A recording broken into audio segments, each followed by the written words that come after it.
everybody, my name is McKayla Dougherty, and this is my informative speech for my Communications 2025 class at Marlowe. Good afternoon. Raise your hand if any of you have ever been affected by autism. Chances are many of you have your hands raised. Autism is a fairly common disorder.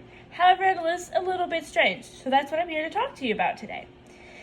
Autism is the reason why there are children all across the world who are nonverbal, with violent behaviors and crippling disorders.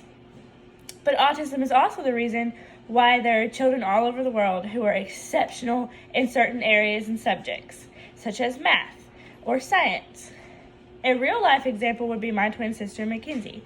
She is on the spectrum, and she is an expert when it comes to things in the nursing field. She is actually at TCAT, currently getting her nursing degree.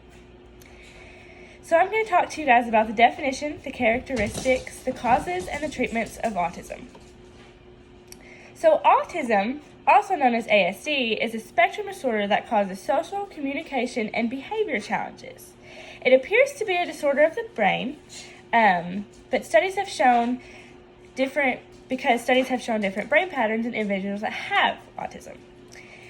The autism spectrum is very, very wide. No people's cases are exactly alike, and every case is unique to every individual.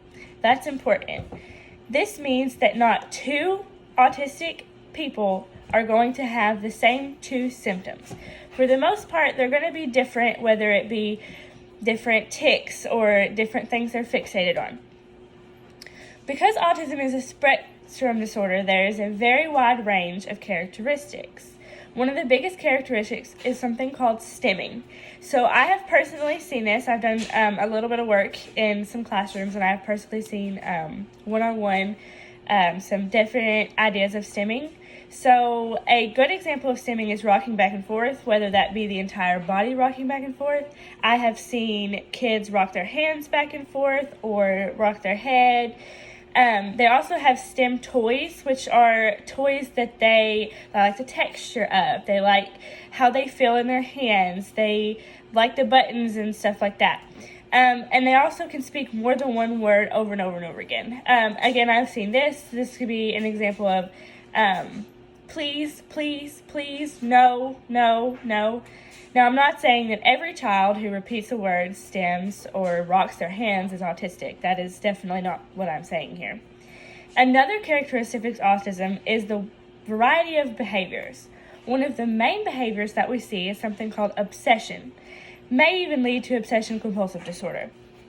Obsession can be over one toy, one area of a room, one person, but a lot of times, especially in children, you see them fixated on one toy, and it's usually not a toy. It's usually a part of a toy or a piece of paper or something small like that, and they become so fixated on that toy that they don't play with anything else, and they won't share it. Violent outbursts are seemingly inconsolable are also great examples of potential autism. So this could be a child who's had a toy taken away, and it is just like the end of the world. They normally can't tell you how they feel when they're having these outbreaks, so it can be very difficult to console the child. And then there's also a lack of seeking love and attention. So again, while a child is having an outburst unconsolable, you might want to pick them up and love on them. But most individuals with autism don't like to be touched, and sometimes they even show like a resistance to the sign of love. They don't want to be hugged on, they don't want to be kissed and coddled, like they just want to be left alone. And 9 times out of 10, when somebody is autistic and having an uncontrollable tantrum, it's usually better to just let them have their space and have their few minutes to calm down. So there are also some mental handicaps that come along with autism, such as being nonverbal. There are numerous cases of people who have autism, and it's so severe that they are nonverbal, they do not speak. And then there's also a few mental delays that come along with autism. So some kids who maybe aren't nonverbal may still have to have special help because they may still not understand fully what they are learning. Despite autism being so common, we don't actually know exactly what causes it. There's major speculation that autism is caused by vaccines. but I will say there is no consistent evidence that points in this direction. So many people do choose not to vaccinate. However, there are still kids who weren't vaccinated that do end up with autism. There also is a theory that autism is caused by a mature paternity age. Again, there's no consistent evidence, but every case is so unique, it's no wonder we don't know the exact cause.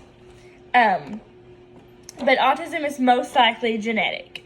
You can be diagnosed at any age, but you are most likely going to be diagnosed as a child. In the rare instance, like my twin sister, who I mentioned before, Mackenzie, she was diagnosed when she was 16. So she had lived her whole life feeling different, having these moments and stuff that she felt different and weird, and it turns out she was on the spectrum. Treatments for autism vary by case and severity. It is important to know that there is no cure for autism, so the treatments help the affected person learn how to live with the disability. There is something called ABA therapy, which is applied behavior analysis, and it helps autistic children learn how to get used to triggers that cause behaviors. So, for example, if wearing a hat is a trigger for an autistic child to have an outburst, the ABA therapist will slowly introduce the hat and slowly let the child wear the hat for a few minutes at a time until him or her end up building a tolerance to the hat. There's also assistive technology. So, for example, there's computers for nonverbal children where they can pick pictures and it'll speak for them. For nonverbal autistic children who need something a little bit simpler, you can even use something like a picture book with a picture to represent like bathroom, with a picture to represent yes, no, food, things of that nature. There's also something called a feelings chart. And I've used this in several classrooms that I've been in, but a feelings chart is exactly that. It's usually the 4 feelings, so mad, happy, sad, and confused. Those four feelings, and they're usually color-coded by simple colors, and the child can actually pick out what him or her are feeling in that moment. And I've used these in a classroom I was in before, and they seem to really help, not only with autism, but other behaviors as well. So occupational therapy, the best way to describe occupational therapy is it gives somebody the opportunity to learn how to live with and embrace their disabilities. They're going to teach them how to brush their hair. They're going to teach them how to brush their teeth again, how to take a bath, how to sweep their house. If they're on medicine and they're adults, they're going to label their medicine in a way that they can understand it. So in conclusion, autism spectrum disorder is a fairly fascinating disorder. It affects everybody differently, and there are people who are nonverbal, people who are incredibly smart in their fields. People can also suffer with behaviors like stimming, violent outbursts, and obsession. But unfortunately, there is not much information on why or how people get autism. There is also no cure, only treatments to help aid in the activities of daily living. Although this disorder is confusing, it is important that we recognize these unique individuals for who they are. People just like us who just think and speak a little different. Thank you, guys.